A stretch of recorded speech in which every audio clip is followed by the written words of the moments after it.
So yun tol, isang mapagpalang araw po sa ating lahat, no? Sa lahat po ng taga-suporta natin, mga solid po. Pasensya na po kayo na wala po tayong upload, no? Medyo na busy po tayo tol. At mamaya kwento po natin, no, kung ano yung nangyayari, bakit hindi tayo nakapag-upload ng video. So yan, iyan ako muna tol, usok muna tayo dito kasi sobrang dami ng lamok. Mamaya usap-usap tayo tol.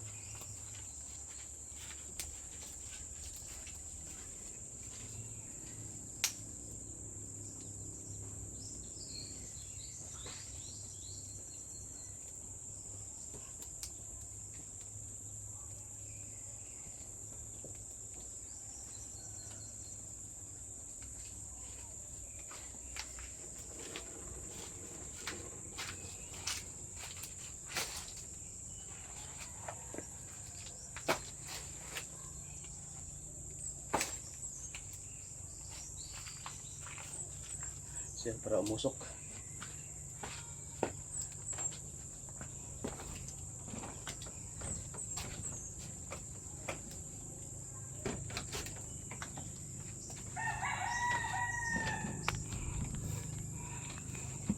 So yan tol, para umusok lang, no. Sobrang dami na ng lamok. So, yan tol, hindi tayo nakapag-upload ng video kasi medyo na busy po tayo sa paghahanap po ng satellite po, no, na pagkakitaan. At problema natin dito tol kasi hindi natin na i-vlog. Ayaw ko kasi na i-vlog na baka masundan ba si ano tol, si Buddy Dudong tol. Pinauwi na natin kahapon lang sa gabi. So ngayon lang ako nag video tol para hindi malaman, no, hindi masundan, baka ano ba ang tawag dyan, yung abangan ba, baka abangan.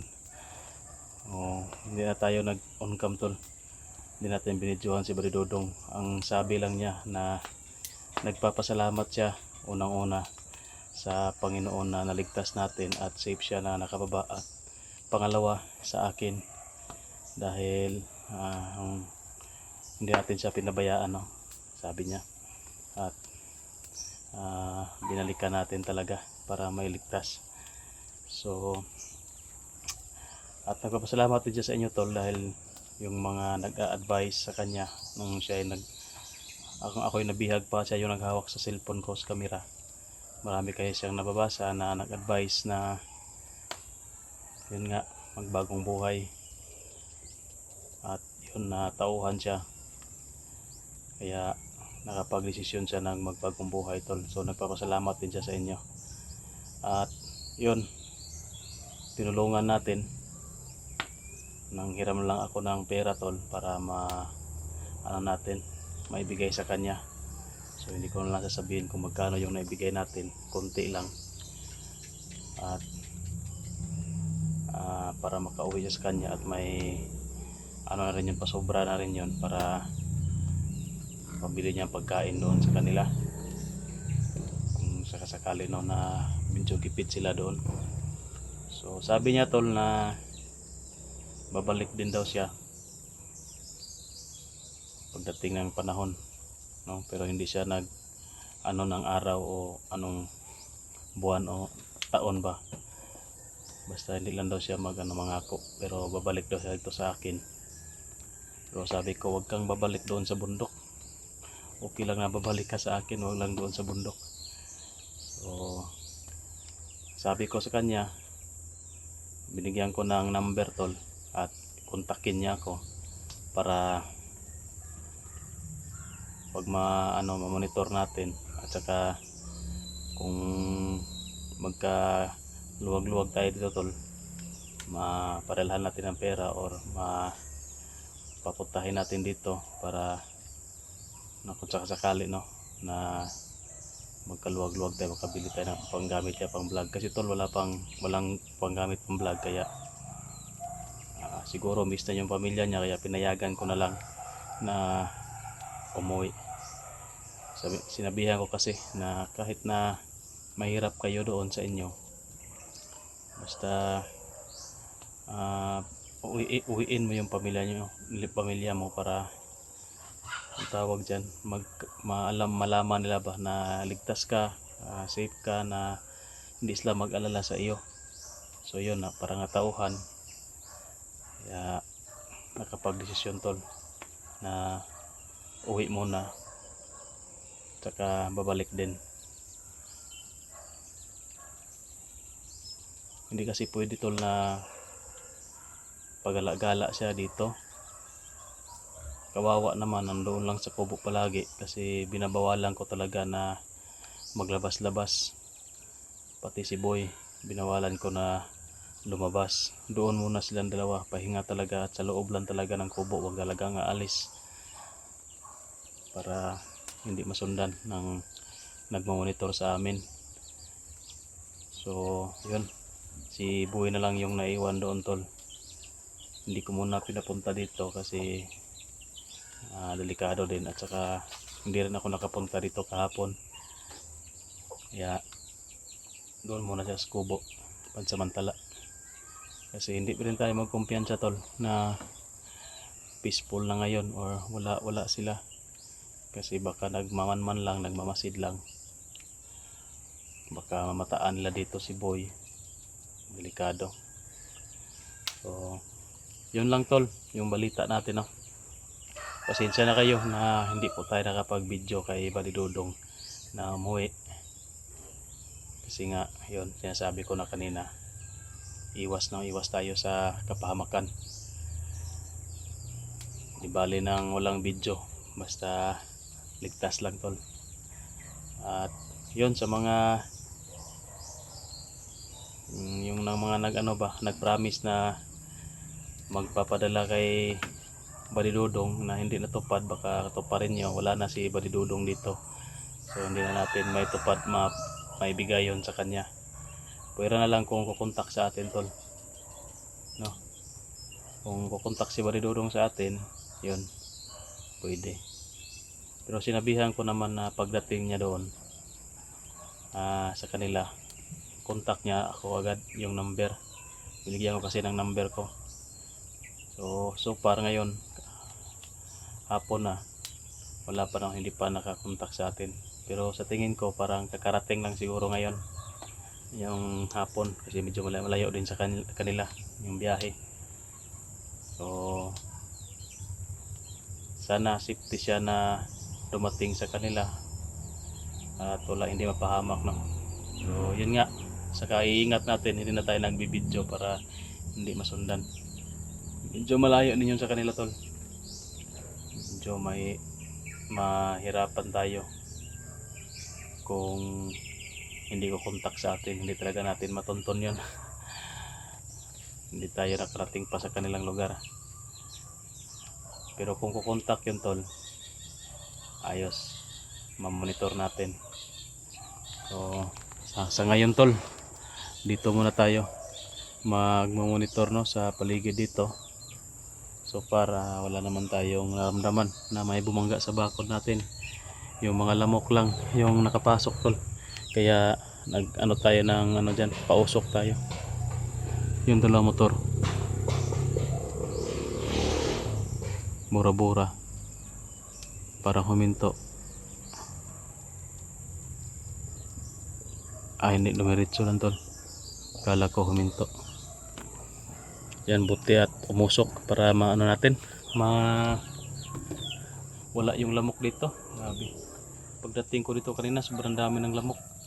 Hindi ako nag-video kasi minomonitor ko muna yung paligid.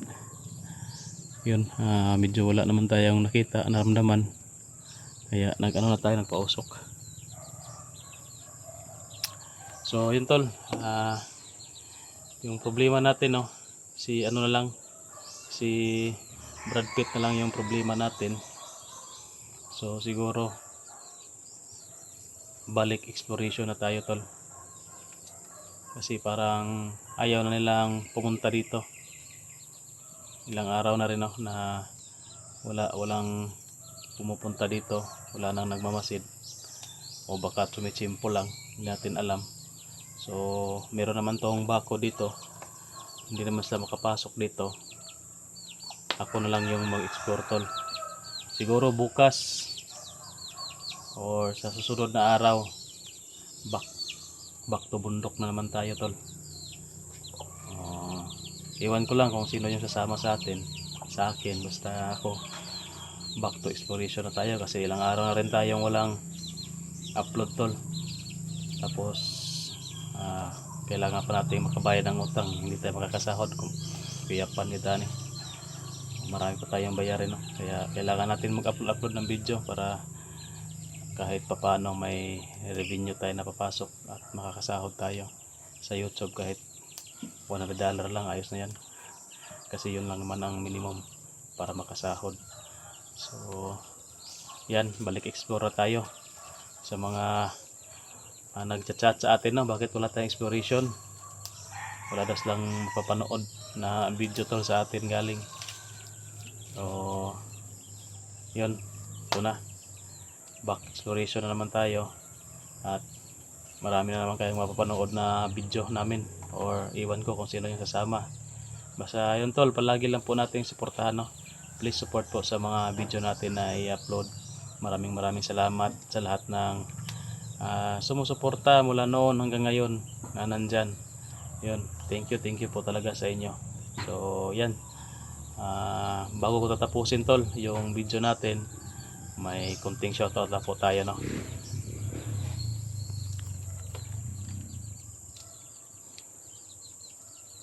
Maraming dumadaan nga motor ngayon, pero dumadaan lang naman. Yan, hindi naman huminto. Ang delikado dyan tol, yung huminto talaga dyan. Yan yung kailangan nating pagmasdan. Kung may huminto dyan, kailangan talaga nating maging alerto. So para wala namang huminto. So yun, bago natin tatapusin tol, shoutout lang po tayo sa lahat ng admin ko dyan, no? Pinangunahan ni head admin Daphne Agriam. So iwan ko kung active pa ba yung mga admin natin. Yung iba wala na, no? Pero shoutout pa rin natin. Shoutout na rin po sa admin natin, Ma'am Giseline Reyes, yan, Ma'am Amy Vicente, Ma'am Marifea Alegre, Ma'am Salubi Salazar, Ma'am Lia Comoto, Ma'am Tess Benitez Nuevo, yan, kay Ma'am Rosny, yan, shoutout, no, admin Rosny. At shoutout na rin tayo tol kay Ate Dailin Choy, yan, kay Tita Jelma, yun, shoutout na rin, no? At kay Ma'am Juvie De Leon, Joy Hapson, yan, shoutout sa inyo. Kay Tita Glors, yan, shoutout. At